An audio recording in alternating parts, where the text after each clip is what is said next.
Actually, we Tennessee, worked against right? each other. No, we worked against. I worked against you and Brian St. John Oh, in Florida. in Fort Lauderdale and a couple of towns in Florida. He had a partner at the time, Brian St. The John. Blonde Bombers.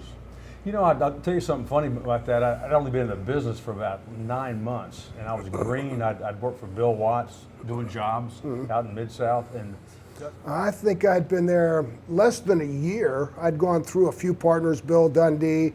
They teamed me up with Dutch Mantel a few times.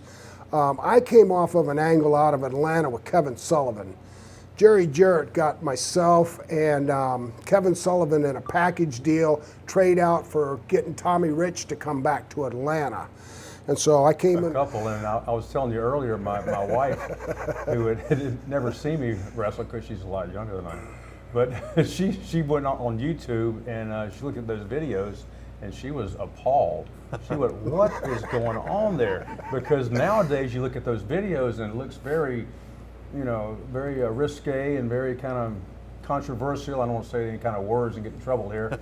Kind of gay, Politically correct. kind of edgy gay. Kind I of mean, and for LGBTQ, 80, XYZ, whatever those yeah, terms you are, weren't but- really coming out of a closet in the 80s, going, hey, look at these two gay guys. But it was a little difficult for me at first because I come out of Florida where they were real serious about wrestling. And then all of a sudden, they wanted to be more the flamboyant side, more the showman. And I had no showman in me. But, money talks, and pretty soon I was strutting and wearing a sequin tuxedo and a bow tie. Unique thing about it though was we were like the flamboyant guys, but we also Jarrett had us in very, very rugged, rough, bloody matches. So there was the best of both worlds. We were doing the struts and they had the top hats and the canes and all that kind of stuff, the videos, but yet we had some really brutal matches. We're going to too. talk about them definitely coming up too.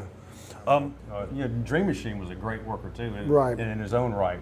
Good interviewer, great worker. So we had fun with those guys too. He was a colorful guy and a good guy on a microphone. He was kind of one of those redneck guys that could talk really good. Jerk.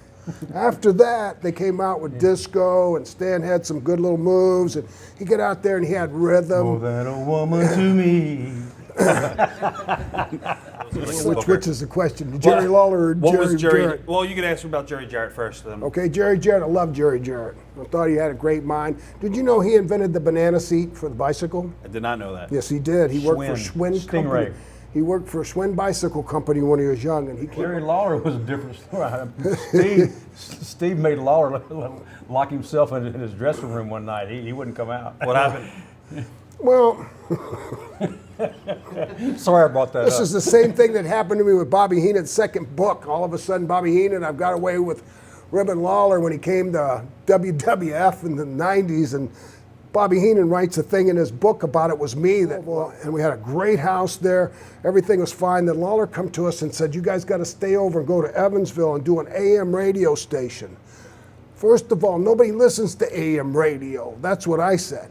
Then I said, my son was just born. I'd like to go home, be with my wife. I mean, we're not from Tennessee. We're from Florida. So she had nobody around her. I mean, just giving birth. So I asked Stan, I said, what do you think? I said, man, I don't like the way this is happening and everything. So I said, let's just quit right now. So then when we did, then Lawler's saying, well, yeah. I said, well, come on. So we had a little confrontation. He went in and locked the door. And we walked out. Board. He was a rugged individual, wasn't he? Yeah, he was. I mean, and did a great interview. I mean, he could get those Memphis Mid-South people so mad. I mean, come out there and just run down the country and stuff. And he had the flag, and of course we got nailed with that flag a lot. But yeah, and then they brought in their nephew, who was a big raw bone. Or was it Rip? Morgan? Rip Morgan. That's right. He about with that audience down there. Yellow, everybody. Lance Russell, Dave Brown here alongside of ringside, and got the Fabs coming out later. Stan and Steve gonna be here. That is awesome. Sounds just like him. That's awesome. They were great. I mean, you could lose a match and eat a can of dog food. I'd go, wait a minute. If we lose this match, we got to eat a whole can of dog food? Right. Well, I'm switching the label. I'm on some beef stew and put an Alpo label on that. I mean, Dirty Dutch. Dutch was a good guy. I mean, he just, if you wanted anybody to know anything in the wrestling business, you could just tell Dutch and they'd know it by the next day. So That was the only thing that was a problem with Dutch. I mean, he kind of had if you rode with him, you had to watch what you say in the car because it would become public knowledge the next day. So. And we'd turn the CB on, that antenna would come up, and I'd go on. And they said, "Hey, how about that 18-wheeler yellow freight going past the mile marker 214? Come back." The guys go, "Yeah, go ahead. What's going on?" He said, "Well, what's going on is the fact that if you look in your rear view mirror, you redneck, you'll see one big son of a bitch behind you in a blue Cadillac Eldorado, and I want you to pull over and let me pass." I said, "Do you see how big I am?" The guy said, "Well, listen, buddy, I'm just trying to make a living here." And but by that time, Sally would scratch his head, and I go, "Look at my bicep." That's awesome. and we set him up. So finally, guy goes, "Okay, come on by, tough guy." So he slowed down, and he'd go around, and the truck driver ran him off the road. So now he's going through the median. I've ribbed half of those guys in there, and they want to kill me. And those are the guys we're going to have to dress with. And he goes, "Great, now we got heat before we even start in there." But it was funny because when we went in, I dropped to my knees. And I said, we'll get you guys hot dogs, Coke. Stan will give you a couple of his girlfriends. We made something funny out of it, and they're all laughing. And actually, it ended up being a good thing because that very night, they all came to our rescue because Road Warriors were hot at us. And so the question you asked earlier when you talked about bookers and all of that, Vern was the booker. Vern owned the territory. Vern's son worked the territory. All of that stuff to guys that are really trying hard to make it in the wrestling business, all of those are big detours because the simple fact, you're not going to get over the boss. You're not going to get over his kid. There's these obstacles. If something happens, he's going to want to include himself in on it. So, and Vern was outdated. His show was outdated. The wrestling show we did was way lamer than Memphis, Tennessee was, and that was kind of a rinky-dink show. But when we because I started working with him in Florida early when he first started as Frank Goodish, and I can remember pushing him around the ring a little bit just to get him going because that he was intimidated by the crowds. And then after he got his feet wet, then he started going to Japan. Then he became a big star. Then he kind of had an attitude.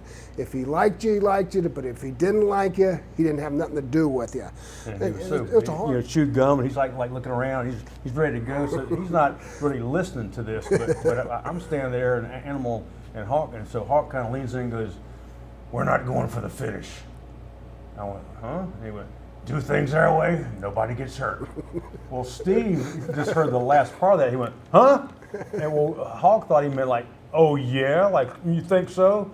So when he heard that, he just attacked him, and I'm like, And so Joe is kind of like, "Well, you're not going to go at it too," and so we kind of like, "No, let's just work." So he and I kind of tied up, but Hawk is just going off. So I'll let you take over from there because you were in it. Well, I'd been in the business quite a while, and I'd learned to deal with a lot of scenarios, but I'd never had anybody in my whole career up to this point say they weren't going to do the finish in the ring, not in the dressing room.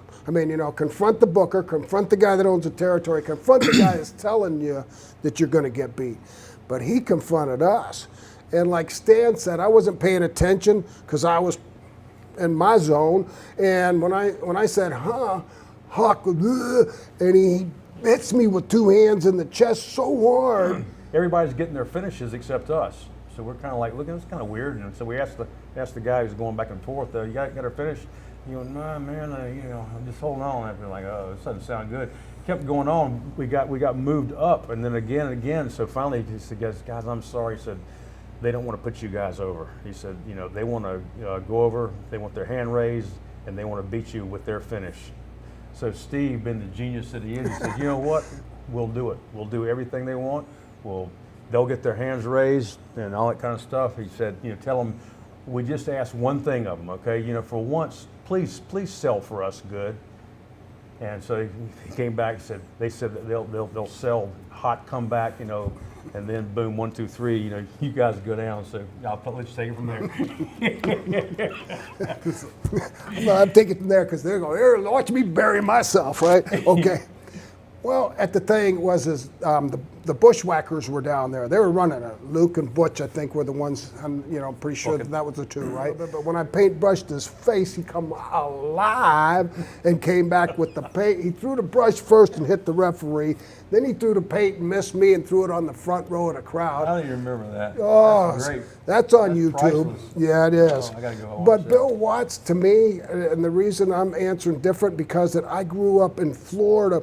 When I was only 16 years old, I was picking up Bill Watts at the airport, taking him to the wrestling matches. Before I ever started wrestling, I was driving the wrestlers around. I picked up Terry Funk. I picked up Dory Funk. I picked up Bill Watts. Anybody that flew in, I'd go get them, take them to the hotel, take them to the matches.